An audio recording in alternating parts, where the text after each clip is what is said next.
ആദ്യത്തെ English class കഴിഞ്ഞ് ഞാൻ ഡുംറാവിൽ തിരിച്ചെത്തി സ്കൂൾ ജോലികളിൽ ഏർപ്പെട്ടു. ഇടയ്ക്ക് വെള്ളപ്പൂശലിൻ്റെ കാര്യം ഏർപ്പാടാക്കാൻ ഓൻഷയുടെ ഓഫീസറുമായി ബന്ധപ്പെടുകയും ചെയ്തു. ആ ആഴ്ച അവസാനിക്കാറായപ്പോൾ ഞാൻ സ്റ്റാഫ് റൂമിൽ പെയിന്റിങ്ങിൻ്റെ കരാറുകാരനുമായി സംസാരിക്കുകയായിരുന്നു. പെട്ടെന്ന് ഫോൺ ബെല്ലടിച്ചു. മാധവ്, ഇത് ഗേറ്റ്സ് ഫൗണ്ടേഷനിൽ നിന്ന് സാമന്തയാണ്. How are you Samantha? ഞാൻ ഓരോ വാക്കും ശ്രദ്ധയോടെയാണ് ഉച്ചരിച്ചത്. വർമ്മ സാറിനെ കേട്ടാൽ ഇഷ്ടമാവും വിധം. I am great. ഒരുക്കങ്ങളൊക്കെ എന്തായി? ഞങ്ങൾ എല്ലാം ഏർപ്പാടും ചെയ്തുകൊണ്ടിരിക്കുകയാണ്, ഞാൻ സാവധാനം പറഞ്ഞു. സൂപ്പർ. ഈ ആഴ്ച അവസാനം എൻ്റെ സഹപ്രവർത്തകർ പട്നയിൽ വരുന്നുണ്ട്. എൻ്റെ മുകളിലുള്ള ഉദ്യോഗസ്ഥരാണ്. മാധവ് അവരെയൊന്ന് കണ്ടാൽ നന്നായിരിക്കും. അതിവേഗത്തിലുള്ള സാമന്തയുടെ വാക്കുകൾ മനസ്സിലാക്കിയെടുക്കാൻ ഞാൻ വളരെ പണിപ്പെട്ടു. ആരെ കാണുന്ന കാര്യമാണ്? ന്യൂയോർക്കിൽ നിന്നുള്ള എൻ്റെ മേലുദ്യോഗസ്ഥർ. ധനസഹായത്തിൻ്റെ കാര്യത്തിൽ അവരുടെ വാക്കിനും വിലയുണ്ട്. മാധവ് അവരുമായി സമ്പർക്കമുണ്ടാക്കണം. ശരി, എന്തായാലും ശനിയാഴ്ച ഞാൻ പട്നയിൽ വരുന്നുണ്ട്. അപ്പോൾ ശനിയാഴ്ച തന്നെ കാണാം. ഞാൻ ചാണക്യ ഹോട്ടലിൽ ഉണ്ടാവും. രാവിലെ 8 മണിക്ക് വന്നോളൂ. നമുക്ക് ബ്രേക്ക്ഫാസ്റ്റ് ഒന്നിച്ചു കഴിക്കാം. തീർച്ചയായും. C you on Saturday. Samantha phone താഴെ വച്ചു. പെയിന്റിംഗ് കരാറുകാരൻ എന്നെ ആരാധനയോടെ നോക്കുകയാണ്. ദീർഘമായ ഒരു സംഭാഷണമല്ലേ ഇംഗ്ലീഷിൽ നടത്തിയത്? എന്താ? ഞാൻ ചോദിച്ചു. അയാൾ തലയാട്ടിക്കൊണ്ട് നിറങ്ങളുടെ കാർഡ് പുറത്തെടുത്തു. ശനിയാഴ്ച ഞാൻ 7:47 തന്നെ ഹോട്ടൽ ചാണക്യയിലെത്തി. സമയം ഇത്ര കൃത്യമായി പറയുന്നത് വെറുതെയല്ല. എൻ്റെ ജീവിതം തന്നെ മാറ്റിമറിച്ച നിമിഷമാണത്. ഒരു നിമിഷം അപ്പുറത്തേക്കോ ഇപ്പുറത്തേക്കോ മാറിപ്പോയിരുന്നെങ്കിൽ സംഗതി ആകെ മാറിപ്പോയേനെ. സാമന്തയും സഹപ്രവർത്തകരും 7:51 ഹോട്ടൽ ലോബിയിലേക്ക് കടന്നു വന്നു. ഇത് ക്രിസ്, ഇത് റേച്ചൽ, സാമന്ത പരിചയപ്പെടുത്തി. ദരിദ്രരെ സഹായിക്കാൻ തുനിഞ്ഞിറങ്ങിയ ആ സമ്പന്നർക്ക് ഞാൻ കൈകൊടുത്തു. ബ്രേക്ക്ഫാസ്റ്റ് കഴിക്കാം. സാമന്ത ഞങ്ങളെ റെസ്റ്റോറൻറ്റിലേക്ക് നയിച്ചു. 20ഓളം വിഭവങ്ങൾ നിരത്തിവെച്ച സമൃദ്ധമായ ബുഫെ. ഞാൻ പ്ലേറ്റിൽ വിഭവങ്ങൾ നിറച്ചു. നേരിട്ട് പാചകം ചെയ്യുന്ന കൗണ്ടറിൽ ഒരു മസാല ദോശയും ഓർഡർ ചെയ്തു. മാധവ് നാട്ടിൻപുറത്ത് ഒരു സ്കൂൾ നടത്തുകയാണ്, സാമന്ത പറഞ്ഞു. എന്നിട്ട് വെണ്ണയും ജാമും പുരട്ടിയ ബ്രെഡിൽ ചെറുതായൊന്നു കടിച്ചു. ആളെ കണ്ടാൽ വളരെ ചെറുപ്പമാണല്ലോ. മിനറൽ വാട്ടറിൻ്റെ കുപ്പി തുറന്നുകൊണ്ട് ക്രിസ് പറഞ്ഞു. എൻ്റെ അമ്മയാണ് സ്കൂൾ നടത്തുന്നത്. ഞാൻ സഹായിക്കുന്നു എന്നേ ഉള്ളൂ. ഞാൻ ഡുംറാവ് റോയൽ സ്കൂളിൻ്റെ കാര്യങ്ങളെല്ലാം വിശദീകരിച്ചു കൊടുത്തു. 700 കുട്ടികൾ, നിസാരമായ ഫീസ്, ഗവൺമെൻറ്റിൻ്റെ യാതൊരു സഹായവും ഇല്ലാതാനും. അത്ഭുതം തന്നെ, ക്രിസ് പറഞ്ഞു. സ്കൂൾ ഞാൻ നേരിട്ട് കണ്ടതാണ്, സാമന്ത പറഞ്ഞു. അവിടെ എല്ലാവരും വലിയ ആത്മാർത്ഥതയോടെയാണ് സ്കൂൾ നടത്തുന്നത്. പക്ഷേ പ്രാഥമികമായ സൗകര്യങ്ങൾ പോലുമില്ല. വികസിക്കാൻ ഫണ്ടുമില്ല. സങ്കടം തന്നെ. എൻ്റെ അമേരിക്കൻ സുഹൃത്തുക്കൾ വളരെ കുറച്ചേ ഭക്ഷണം കഴിച്ചുള്ളൂ. ആ ബുഫെ അവരുടെ മുന്നിൽ പാഴായതുപോലെ തോന്നി. ഞാനാവട്ടെ 3 തവണ പ്ലേറ്റ് നിറച്ചു. വേണ്ടത്ര കഴിച്ചാൽ പിന്നെ അന്ന് മുഴുവൻ വേറൊന്നും കഴിക്കാതെ ഒപ്പിക്കാം. 8:27 ഞങ്ങൾ ബ്രേക്ക്ഫാസ്റ്റ് അവസാനിപ്പിച്ചു. ഇനി പോയേക്കാം. ഞങ്ങളുടെ പരിപാടി മോങ്കോറിലാണ്. 4 മണിക്കൂർ വേണം, സാമന്ത പറഞ്ഞു. മൂങ്കേർ ആവും അല്ലേ? ഹേയ് സോറി, ഞാനിവിടുത്തെ സ്ഥലപ്പേരുകളൊക്കെ കൊന്നു കൊലവിളിക്കുകയാ. സാമന്ത ചിരിച്ചു. ഞാനാണെങ്കിൽ ജീവിതം മുഴുവൻ ഇംഗ്ലീഷിനെ കൊന്നു കൊലവിളിക്കുകയാ എന്ന് പറയണമെന്ന് എനിക്ക് തോന്നി. ഞങ്ങൾ പോകാനായി എഴുന്നേറ്റു. സാമന്തയും റേച്ചലും ഹാൻഡ് ബാഗുകൾ കയ്യിലെടുത്തു. ക്രിസ് ഡ്രൈവറെ വിളിച്ചു. ഞാൻ വെറുതെ ഒന്ന് തിരിഞ്ഞു നോക്കി. കുറച്ചുകൂടി വല്ലതും കഴിക്കാമായിരുന്നു. അപ്പോഴാണ് ഞാൻ ആ ഉയരം കൂടിയ പെണ്ണിനെ ശ്രദ്ധിച്ചത്. കോഫി ഷോപ്പിൻ്റെ മറ്റേ അറ്റത്ത്. എനിക്ക് പുറം തിരിഞ്ഞാണ് നിൽപ്പ്. അരയ്ക്കൊപ്പം വീണു കിടക്കുന്ന തഴച്ച മുടി. ഇരുണ്ട നിറത്തിലുള്ള സൽവാറും കമീസുമാണ് വേഷം. ആ ഉയരമില്ലായിരുന്നുവെങ്കിൽ ആ രൂപം എൻ്റെ ശ്രദ്ധയിൽ പെടില്ലായിരുന്നു. ഞങ്ങൾ പ്രാതൽ തുടങ്ങാൻ സ്വല്പം താമസിച്ചിരുന്നെങ്കിൽ ഇപ്പോഴും കഴിച്ചുകൊണ്ടിരിക്കുമായിരുന്നു. അവളെ കാണാൻ പറ്റുകയുമില്ല. ആ നിമിഷം കൃത്യമായി വന്നതാണ്. 8:29 ഞാൻ പോകാനായി എഴുന്നേറ്റ ആ നിമിഷം അവളും പോകാനായി എഴുന്നേറ്റതാണ്. എന്നിട്ട് മേശയിൽ നിന്ന് എന്തോ ഫയൽ കയ്യിലെടുത്തു. കണ്ടതിൽ സന്തോഷം മാധവ്, ക്രിസ് പറഞ്ഞു. അയാൾ കൈ നീട്ടി. ഞാൻ തല കുലുക്കി. പക്ഷേ കൈ പിടിച്ചു കുലുക്കുമ്പോഴും എൻ്റെ കണ്ണുകൾ ആ പെണ്ണിലായിരുന്നു. എന്താ, കുഴപ്പമൊന്നുമില്ലല്ലോ? ക്രിസ് ചോദിച്ചു. എന്താ, കുഴപ്പമൊന്നുമില്ലല്ലോ? ക്രിസ് ചോദിച്ചു. എന്താണ് എൻ്റെ ശ്രദ്ധ തിരിക്കുന്നത് എന്നറിയാൻ അയാൾ തല തിരിച്ചു. അതെ അതെ, കുഴപ്പമൊന്നുമില്ല, ഞാൻ പറഞ്ഞു. കണ്ണുകൾ അപ്പോഴും മറ്റേ അറ്റത്താണ്. അവൾ വാതിലിനു നേരെ തിരിഞ്ഞു. വെയിറ്റർ ബില്ലിൽ ഒപ്പിടുവിക്കാൻ പിന്നാലെ ചെന്നു. അവൾ നിന്ന് വെയിറ്ററുടെ നേരെ തിരിഞ്ഞു. അര സെക്കൻഡ് നേരത്തേക്ക് ആ മുഖം കാണാൻ പറ്റി. അതെ, അവൾ തന്നെ, റിയ സൊമാനി, ഞാൻ പറഞ്ഞു. ആര്? ക്രിസ് ചോദിച്ചു. സാമന്തയും റേച്ചലും അങ്ങോട്ട് നോട്ടം തിരിച്ചു. അപ്പോഴേക്കും റിയ റെസ്റ്റോറൻറ്റിൽ നിന്നും പുറത്തേക്കിറങ്ങി കഴിഞ്ഞിരുന്നു. ആരാ, പേര് കേട്ട വല്ലവരുമാണോ? റേച്ചൽ ചോദിച്ചു. എക്സ്ക്യൂസ് മീ, എനിക്ക് പോകണം, ഞാൻ പറഞ്ഞു. സാമന്തയ്ക്ക് ഷേക്ക് ഹാൻഡ് നൽകുമ്പോൾ എൻ്റെ കൈ വിറയ്ക്കുന്നുണ്ടായിരുന്നു. മൂങ്കേറിൽ സുഖമായി പോയി വരൂ, ഞാൻ പറഞ്ഞു. അതെ, ഇനി ഡുംബ്രാവിൽ വെച്ചു കാണാം, സന്തോഷം നിറഞ്ഞ സ്വരത്തിൽ സാമന്ത പറഞ്ഞു. അതെ അതെ, എൻ്റെ മറുപടി അശ്രദ്ധമായിരുന്നു. ഞാൻ വാതിലിന് നേരെ നടന്നു. ഓടാനായിരുന്നു കൊതി. പക്ഷേ വെറുതെ ബഹളമുണ്ടാക്കണ്ട. ഹോട്ടലിൻ്റെ ലോബിയിലെത്തി. പക്ഷേ റിയയുടെ പൊടി പോലുമില്ല. വല്ല പകൽ സ്വപ്നവുമാണോ? അല്ല, അവളെ ശരിക്കും കണ്ടതാണ്. ആ നടത്തം, ആ മുഖം. റിയ, ഒരേ ഒരു റിയ. ഞാൻ ഹോട്ടലിന് മുൻവശത്തേക്കോടി. അവൾ അതാ ഒരു ഇന്നോവ കാറിൽ കയറുന്നു. മുഖത്ത് കറുത്ത സൺഗ്ലാസ്. കാറിൻ്റെ ചില്ലുകൾ പൊക്കി അടച്ചിരിക്കുകയാണ്. എന്താ സർ, വല്ല സഹായവും വേണോ? ഹോട്ടലിലെ അന്വേഷണ ഡെസ്കിലിരുന്ന ചെറുപ്പക്കാരൻ ചോദിച്ചു. ഇപ്പോൾ പോയ ആ സ്ത്രീയെ കണ്ടോ? കടും നിറത്തിലുള്ള സൽവാർ കമീസ്. ഉവ്. അവർ എങ്ങോട്ടാണ് പോയത്? അതറിയില്ല സർ. പുറത്തു നിന്നുള്ള ടാക്സിയാണ്. അവർ തിരിച്ചു വരുമോ? ഉറപ്പു പറയാൻ വയ്യ. എന്താ സർ, വല്ല പ്രശ്നവുമുണ്ടോ? ഞാൻ ഇല്ലെന്ന് തലയാട്ടി. ഇനി എന്തു ചെയ്യണം എന്ന് പിടിയില്ലാതെ ഹോട്ടൽ ലോബിയിലേക്ക് തന്നെ തിരിച്ചു കയറി. വീണ്ടും കോഫി ഷോപ്പിനകത്ത് ചെന്ന് ആ വെയിറ്ററെ കണ്ടുപിടിച്ചു. നിങ്ങളിപ്പോൾ ഒരു സ്ത്രീക്ക് ബിൽ കൊടുത്തില്ലേ? ഉവ്വ് സർ. അവർ എൻ്റെ ഒരു പഴയ പരിചയക്കാരിയാണോ എന്ന് സംശയം. ആ ബിൽ എനിക്കൊന്ന് തരാമോ? വെയിറ്റർ എന്നെ സംശയത്തോടെ നോക്കി. ഞാൻ ഇപ്പോൾ ഇവിടെ ഇരുന്ന് ഭക്ഷണം കഴിച്ചതാ. ദാ ആ മേശയിൽ വിദേശികളോടൊപ്പം. സായിപ്പുമാരുടെയും മദാമ്മമാരുടെയും കൂടെയുള്ള ആളാണെന്ന് കണ്ടാൽ മാന്യനാണെന്ന് ഉറപ്പാക്കിക്കോളും. വെയിറ്റർ ക്യാഷ് കൗണ്ടറിലേക്ക് ചെന്ന് ആ ബില്ലുമായി തിരിച്ചെത്തി. അതിൽ ഒപ്പ് വ്യക്തമായി കാണാം. ഞാൻ കണ്ടത് റിയ സൊമാനിയെ തന്നെ. റൂം നമ്പർ 231, വെയിറ്റർ പറഞ്ഞു. ആ മുറിയുടെ പേർക്ക ബിൽ ഒപ്പിട്ടിരിക്കുന്നത്. ഓ, അപ്പോൾ അവർ ഇവിടെയാണോ താമസം? പിന്നല്ലാതെ. ഇതെന്തൊരു പൊട്ടന എന്ന മട്ടിലാണ് വെയിറ്ററുടെ നോട്ടം. ഞാൻ ആശ്വാസത്തോടെ നിശ്വസിച്ചു. പിന്നെ റിസപ്ഷനിൽ ചെന്ന് റൂം നമ്പർ 231ലേക്കുള്ള റിയ സൊമാനിയെക്കുറിച്ച് അന്വേഷിച്ചു. അതൊരു കമ്പനി ബുക്കിംഗ് ആണ്. ഒരാഴ്ച ആൾ ഇവിടെ ഉണ്ടാവും. അവർ ഇനി എപ്പോൾ തിരിച്ചു വരും? അതു പറയാൻ വയ്യ സർ. സാറിൻ്റെ പേരും നമ്പറും ഇവിടെ ഏൽപ്പിച്ചാൽ അവരോട് തിരിച്ചു വിളിക്കാൻ പറയാം. റിയ അത് ചെയ്യുമോ എന്നെനിക്ക് സംശയമായിരുന്നു. അവളെ കാണണം എന്നുണ്ടെങ്കിൽ കാത്തിരിക്കുകയല്ലാതെ മാർഗമില്ല. ഇന്നത്തെ ഇംഗ്ലീഷ് ക്ലാസ് വേണ്ടെന്ന് വച്ചേക്കാം. ഞാൻ ഹോട്ടൽ ലോബിയിൽ ഇരിപ്പായി, മുൻവാതിലിൽ തന്നെ കണ്ണുറപ്പിച്ചുകൊണ്ട്. ആ കാത്തിരിപ്പ് 12 മണിക്കൂർ നീണ്ടു. ഇടയ്ക്ക് ബാത്റൂമിൽ പോലും പോയില്ല. ആ നേരത്തെങ്ങാനും അവൾ കയറി വന്ന് കാണാതെ പോയാലോ? ഒരിറക്കു വെള്ളം പോലും കുടിച്ചതുമില്ല. ഹോട്ടലിന് മുന്നിൽ വന്ന് നിൽക്കുന്ന ഓരോ കാറിലും എൻ്റെ കണ്ണുകൾ പരതിക്കൊണ്ടിരുന്നു. വൈകിട്ട് 7 മണിയായപ്പോൾ സാമന്തയും ക്രിസും റേച്ചലും അവരുടെ യാത്ര കഴിഞ്ഞു തിരിച്ചെത്തി. ബീഹാറിലെ പൊടിയേറ്റ് അവരുടെ മുഖങ്ങൾ കരിവാളിച്ചിരുന്നു. ആകെ തളർന്ന മട്ടുണ്ട്. മാധവ്, സാമന്തയുടെ ശബ്ദത്തിൽ അത്ഭുതം. ആ, ഞാനും അത്ഭുതം നടിച്ചുകൊണ്ട് പറഞ്ഞു. ഞാൻ ഇവിടെ വേറൊരു മീറ്റിങ്ങിന് വന്നതാ. ചാണക്യയിൽ തന്നെയോ? സാമന്ത ചോദിച്ചു. ഞാൻ തലകുലുക്കി. വേഗം പോയി ഷവറിന് താഴെ നിന്നില്ലെങ്കിൽ ചത്തുപോകും എന്ന് ക്രിസ് പറഞ്ഞു. എന്നെ ലോബിയിൽ വിട്ട് അവർ സ്വന്തം മുറികളിലേക്ക് പോയി. രാത്രി 8:30. ഒരു ഇന്നോവ മുമ്പിലെ പോർച്ചിൽ വന്ന് നിന്നു. അതിൽ നിന്ന് റിയ പുറത്തിറങ്ങി. എൻ്റെ ഹൃദയം ഒറ്റക്കാലിൽ നിന്ന് ചാടുന്നത് പോലെ തോന്നി. ഒരു വശത്ത് ഓടി രക്ഷപ്പെടണം എന്ന തോന്നൽ. അവളെ മുഖത്തോട് മുഖം കാണുന്ന കാര്യം ഓർക്കുമ്പോൾ തന്നെ ഒരു വിറ.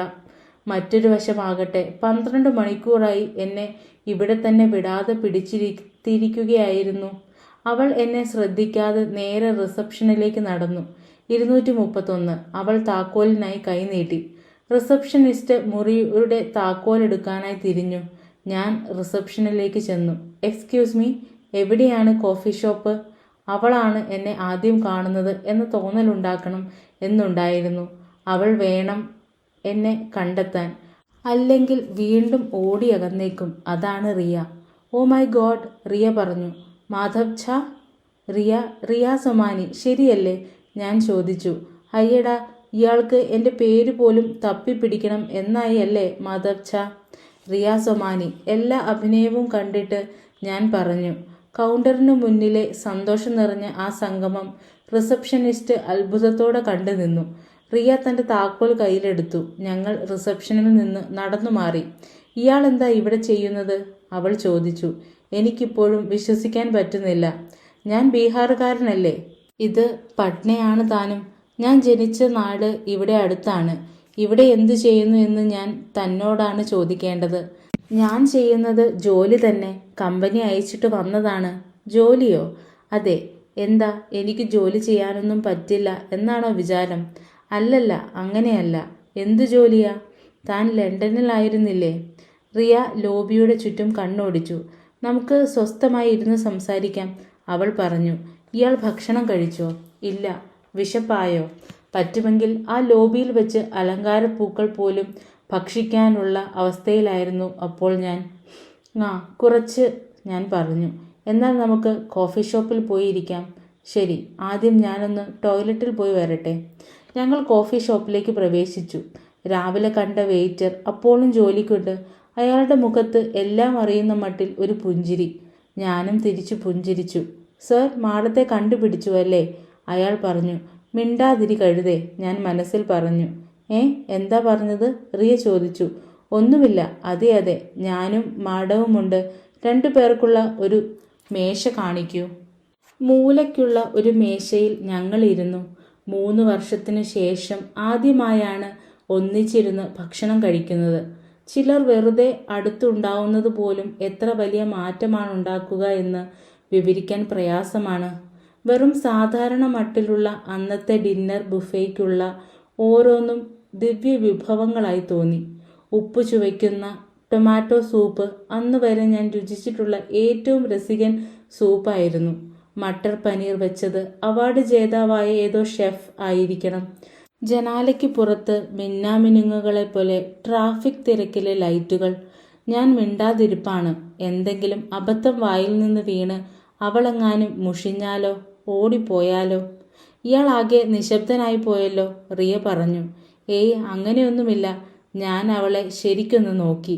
കോളേജിൽ ഉണ്ടായിരുന്നപ്പോഴത്തേക്കാൾ സുന്ദരിയായതുപോലുണ്ട്. എന്നാൽ പറയൂ, എന്തൊക്കെയാ ഇയാളുടെ വിശേഷം? 10 മിനിറ്റ് കൊണ്ട് ഞാൻ കോളേജ് വിട്ടതിന് ശേഷമുള്ള എൻ്റെ ജീവിതം വിവരിച്ചു കേൾപ്പിച്ചു. ഓഹോ, സ്കൂൾ നടത്തുകയാണോ? അത് സന്ദർശിക്കാൻ ബിൽഗേറ്റ്സ് വരുന്നു, അവൾ പറഞ്ഞു. ഗംഭീരം. മൂപ്പർ പല സ്ഥലത്തും പോകുന്നുണ്ട്. അങ്ങനെ വിനയം കാട്ടുകയൊന്നും വേണ്ട. നമ്മുടെ ഒപ്പം പഠിച്ചവരിൽ നിന്നെല്ലാം വ്യത്യസ്തമായ ഒരു കാര്യമാണ് ഇയാൾ ചെയ്യുന്നത്. ഞാൻ ഒന്നിനും കൊള്ളാത്തവനാണെന്നാണ് എനിക്ക് തോന്നുന്നത്. HSBCയിൽ കിട്ടിയ ജോലി വേണ്ടെന്ന് വെച്ച് ആരാ ഈ ഡുംറാവിൽ വന്ന് കൂടുക? മിടുക്കന്മാർ, റിയ പറഞ്ഞു. ഞങ്ങളുടെ നോട്ടങ്ങൾ ഇടഞ്ഞു. ഞാൻ അവളുടെ ഉള്ളിലുള്ളത് വായിക്കാൻ ശ്രമിച്ചു. തന്നെപ്പറ്റി അവൾ കാര്യമായൊന്നും പറഞ്ഞിട്ടില്ലല്ലോ. സ്വൽപ്പം പാകത വന്ന മട്ടുണ്ട് എന്നല്ലാതെ വലിയ വ്യത്യാസമൊന്നും തോന്നുന്നില്ല. തൊട്ടു മുമ്പ് കഴിഞ്ഞ വർഷങ്ങളെപ്പറ്റി അവളോട് ചോദിക്കണം എന്നുണ്ടായിരുന്നു. വേണ്ട, ധൃതി പിടിക്കണ്ട. റോഹൻ എന്തു പറയുന്നു? ഓ, അയാളുടെ പേര് പോലും ഓർമ്മയുണ്ടോ? അപ്പോൾ പിന്നെ ലോബിയിൽ വെച്ച് കളിച്ച ആ നാടകം എന്തായിരുന്നു? റിയ സൊമാനി ശരിയല്ലേ? എന്തൊരു നാട്യം! ഞാൻ പുഞ്ചിരിച്ചു. എന്നെ കയ്യോടെ പിടികൂടിയിരിക്കുന്നു. റോഹൻ സുഖമായി ഇരിക്കുന്നുണ്ടാവണം, റിയ പറഞ്ഞു. ഉണ്ടാവണമെന്ന് വെച്ചാൽ? എനിക്കറിയില്ല. അയാൾക്ക് സുഖമായിരിക്കണം. അയാൾ തൻ്റെ ഭർത്താവല്ലേ? റിയ നിശബ്ദയായി. തനിക്ക് മധുരം വല്ലതും വേണോ? കുൽഫിയും ഗുലാബ് ജാമുനും ഉണ്ട്. വിഷയം മാറ്റാനായി ഞാൻ ധൃതിപ്പെട്ട് ചോദിച്ചു. ഞങ്ങൾ വിവാഹമോചനം നേടി, റിയ ശാന്തമായ സ്വരത്തിൽ പറഞ്ഞു. തനിക്ക് വേണ്ട മധുരം ഏതാണ് എന്ന് പറയുന്ന മട്ടിൽ. എനിക്ക് എന്തു പറയണം എന്ന് നിശ്ചയമില്ലാതായി. ആ വാർത്ത കേട്ടപ്പോഴുണ്ടായ ഞെട്ടലിനോടൊപ്പം പിൻകഴുത്തിൽ ഒരു ഊഷ്മള സ്പർശം ഏറ്റതുപോലെ എനിക്ക് തോന്നി. അവൾ പറയുന്നത് കേട്ട് എനിക്ക് തോന്നിയത് സന്തോഷമാണോ? ഞാൻ പല്ലുകൾ കടിച്ചു പിടിച്ചു. എൻ്റെ പുഞ്ചിരി പുറത്തു കാണണ്ട. ഈശ്വര, എത്രയോ വർഷമായി ഞാൻ കേട്ടിട്ടുള്ള ഏറ്റവും നല്ല വാർത്ത. തലയ്ക്കുള്ളിലിരുന്ന് ആഹ്ലാദം നിറഞ്ഞ ഒരു സ്വരം പറഞ്ഞു. ആവേശം കൊണ്ട് ഉള്ളം തുള്ളുകയാണ്. ഞാൻ കഴിവതും പുറത്ത് ഗൗരവം കാട്ടിയിരുന്നു. കഷ്ടമായി, ഞാൻ പറഞ്ഞു. അവൾ തലകുലുക്കി ശരിവെച്ചു. മധുരം ആവാം അല്ലേ? ഞാൻ പതിഞ്ഞ സ്വരത്തിൽ ചോദിച്ചു. അല്ലെങ്കിലും ഈ അവസരത്തിൽ മധുരം ഇല്ലാതെ വയ്യ. റിയ വേണ്ട എന്ന് തലയാട്ടി. അവൾ കണ്ണീരിൻ്റെ വക്കത്തെത്തിയതുപോലെ തോന്നി. അവളുടെ കയ്യിൽ ഒന്ന് സ്പർശിക്കണം എന്ന് തോന്നി. പക്ഷെ ഞാൻ സ്വയം നിയന്ത്രിച്ചു. എന്താണ് പറ്റിയത്? ഞാൻ ചോദിച്ചു, ശബ്ദം കഴിവതും സ്വാഭാവികമാക്കിക്കൊണ്ട്. എനിക്ക് അതിനെക്കുറിച്ച് സംസാരിക്കണം എന്നില്ല. ഞാൻ തലകുലുക്കി. ഇവളുടെ തനി സ്വഭാവം തന്നെ. പ്ലീസ്, നമുക്ക് വേറെ വല്ലതും സംസാരിക്കാം, അവൾ പറഞ്ഞു. അതെന്തിനാ? എന്താണ് സംസാരിക്കേണ്ടത്? എന്തും. തനിക്ക് കുൽഫി എടുക്കട്ടെ? വേണ്ട മാധവ്, എനിക്ക് കുൽഫി വേണ്ട. ഇനി കഴിക്കാനൊന്നും വേണ്ട. വേറെ വല്ലതും പറഞ്ഞുകൂടെ? വേറെ വിഷയത്തെക്കുറിച്ചല്ലേ ഞാനിപ്പോൾ സംസാരിച്ചത്. കുൽഫി എന്ന വിഷയം വേറെ വല്ലതും ആയി പരിഗണിക്കില്ലേ? അല്ലെങ്കിലും ഈ പെണ്ണുങ്ങളോട് തർക്കിക്കാൻ ആർക്കു പറ്റും? താൻ പട്നയിൽ എത്ര ദിവസം ഉണ്ടാവും? ഞാൻ ചോദിച്ചു. എനിക്ക് ഇവിടെയാണ് ജോലി. ശരിക്കും പറഞ്ഞാൽ താമസിക്കാൻ പറ്റിയ ഒരു സ്ഥലം കണ്ടുപിടിക്കണം. ശരിക്കും? ഏത് കമ്പനിയിലാ ജോലി? നെസ്ലെ സെയിൽസ് ഡിവിഷനിലാണ്. അവരുടെ യോഗട്ട് ബ്രാൻഡിനു വേണ്ടി. ഓ, എന്തുപറ്റി? ഓ, ഒന്നുമില്ല. ഞാൻ പട്നയിൽ യോഗട്ടും വിറ്റ് നടക്കുന്നത് എന്തിനാണ് എന്നാണ് ഇയാളുടെ ആലോചനയെങ്കിൽ കേട്ടോളൂ. കോളേജ് പഠനം മുഴുവിക്കാതെ പോയ ഒരാൾക്ക് ജോലി കിട്ടാൻ എളുപ്പമല്ല. പ്രത്യേകിച്ചും ആ ആൾക്ക് പണക്കാരനായ അച്ഛൻ്റെ കൂടെ ജോലി ചെയ്യാതെ സ്വന്തമായ ജോലി കണ്ടെത്തണം എന്ന് നിർബന്ധമുണ്ടെങ്കിൽ. ഞാൻ അതൊന്നുമല്ല ആലോചിച്ചത്, ഞാൻ പറഞ്ഞു. അവൾ എന്തിനാണ് പട്നയിൽ വന്നത് എന്ന് എനിക്കൊരു വിഷയമേ അല്ലായിരുന്നു. അവൾ പട്നയിൽ എത്തിയല്ലോ എന്ന സന്തോഷം തലയ്ക്ക് പിടിച്ചു എന്നേ ഉള്ളൂ. അതിരിക്കട്ടെ മാധവ്, എപ്പോഴാ ഡുംറാവിലേക്ക് മടങ്ങുന്നത്? ഓ, ഡുംറാവിൻ്റെ കാര്യമൊക്കെ ഓർമ്മയുണ്ടോ? ഞാൻ പുഞ്ചിരിയോടെ ചോദിച്ചു. എങ്ങനെ മറക്കും? ഞാൻ ആകെ പരിചയപ്പെട്ടിട്ടുള്ള ഒരേയൊരു രാജകുമാരൻ്റെ രാജ്യമല്ലേ. റിയ ഒരു സ്പൂൺ എടുത്ത് എൻ്റെ കുൽഫി ഒന്ന് സ്വാദു നോക്കി. മധുരമൊന്നും വേണ്ട എന്നല്ലേ പറഞ്ഞത്? ഈ പെണ്ണുങ്ങളെന്താ എപ്പോഴും വേണമെന്ന് തോന്നുന്നതിന് നേരെ വിപരീതമായി പറയുന്നത്? അവൾ പിന്നെയും പിന്നെയും കുൽഫി എടുത്ത് നുണഞ്ഞുകൊണ്ടിരുന്നു. അവസാനം എന്നേക്കാളേറെ അത് തിന്നു തീർത്തത് അവളായിരുന്നു. റിയ, വേറെ വല്ലതും ഓർമ്മ വരുന്നുണ്ടോ? എന്നുവെച്ചാൽ നമ്മളെക്കുറിച്ച്? അവൾ എൻ്റെ മുഖത്ത് ഉറ്റുനോക്കി. മാധവ്, ഞാൻ ആ പഴയ ആളെയല്ല മാധവ്, അവൾ പറഞ്ഞു.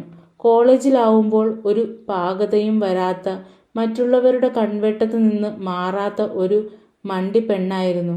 ജീവിതത്തെക്കുറിച്ച് ഒരു അറിവുമില്ലാത്ത 18കാരി. അന്ന് നമ്മളെല്ലാം ഇളം പ്രായമായിരുന്നില്ലേ? ഞാൻ അവളെ ആശ്വസിപ്പിക്കാനെന്നോണം എടുത്തു ചാടി പറഞ്ഞു. I am sorry. അന്ന് ഞാൻ ഇയാളെ സങ്കടപ്പെടുത്തിയെന്നറിയാം. കഴിഞ്ഞ 2 വർഷം കൊണ്ട് ഞാൻ പലതും പഠിച്ചു. ഒട്ടും പ്രതീക്ഷിക്കാത്ത ആ പശ്ചാത്താപം എന്നെ അമ്പരപ്പിച്ചു. മുന്നത്തെ റിയയേക്കാൾ കൂടുതൽ ഈ റിയയെ പ്രണയിക്കാൻ സാധിക്കും എന്ന് ഞാൻ തിരിച്ചറിഞ്ഞു. സത്യത്തിൽ എന്താണ് സംഭവിച്ചത്?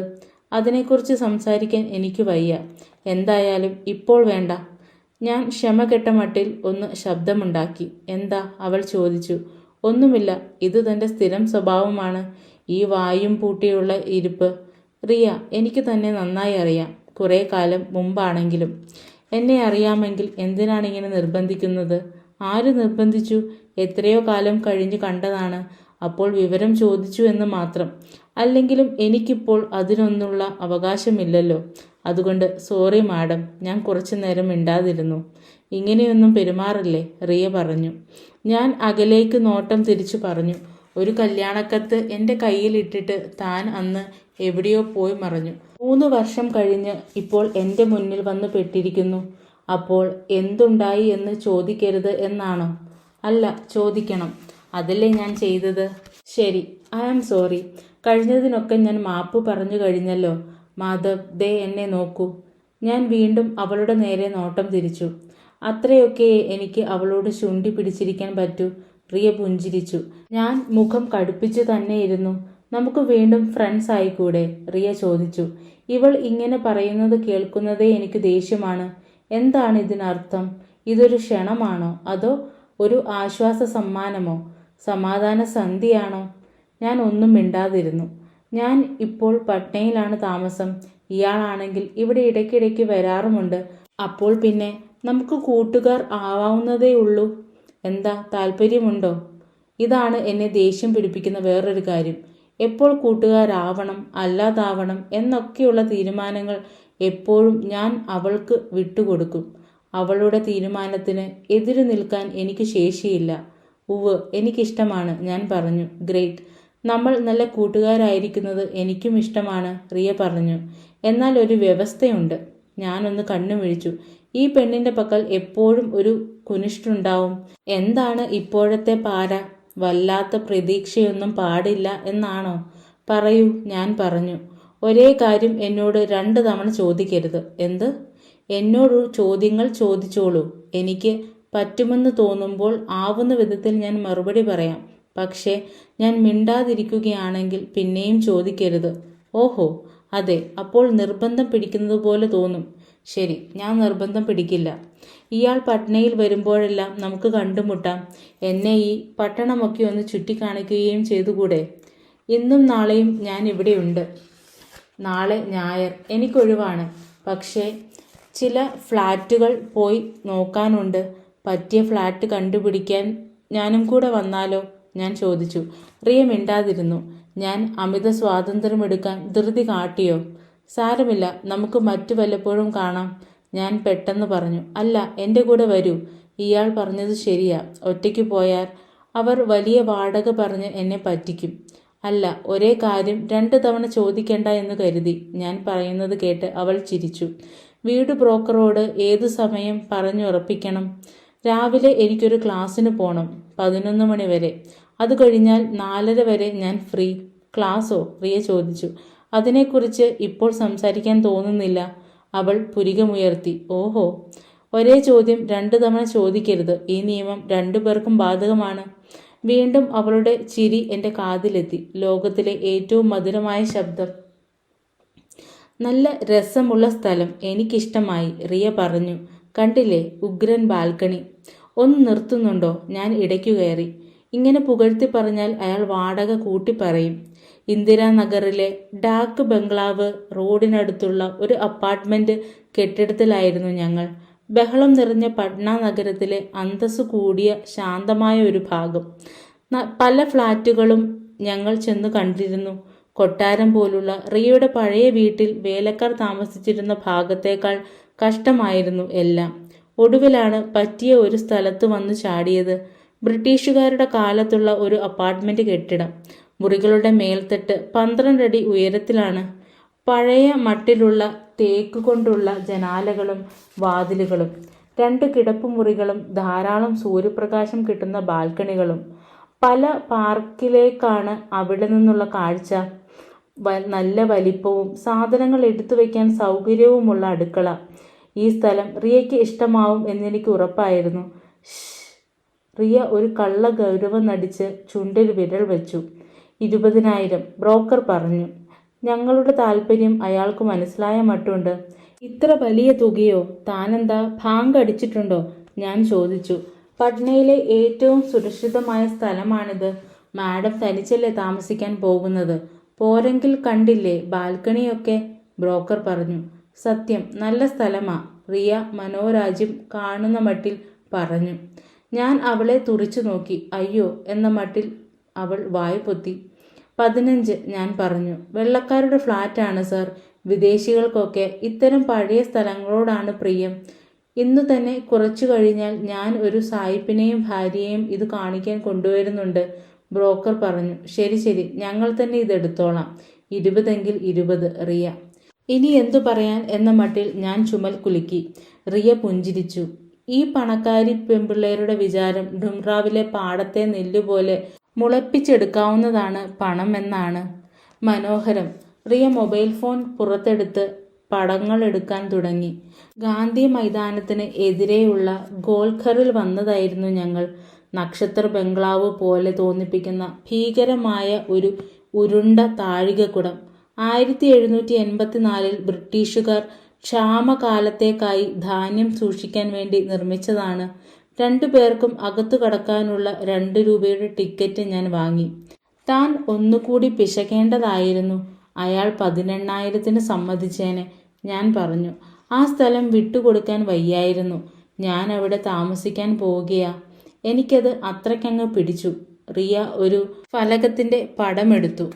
താഴികക്കുടത്തിന്റെ ഒത്ത മുകളിലേക്കുള്ള ഒതുക്കുകൾ ഞങ്ങൾ ചവിട്ടി കയറി. ഒരു ഭാഗത്ത് വിശാലമായ പച്ച പാടങ്ങൾ, മറുഭാഗത്ത് നഗരത്തിന്റെ തിരക്ക്. അകത്തെ ചുമരുകളിൽ നിറയെ മുറുക്കാൻ കറയും കൊത്തിവെച്ച പ്രണയ ജോഡികളുടെ പേരുകളും. നഗരത്തിന്റെ പാരമ്പര്യത്തെ യാതൊരു ആലോചനയുമില്ലാതെ അലങ്കോലമാക്കുന്ന ഒന്നിനും കൊള്ളാത്തവർ. ഞങ്ങൾ ബീഹാറികൾക്ക് സംസ്കാരമില്ല എന്ന് പലരും പറയുന്നത് വെറുതെയല്ല.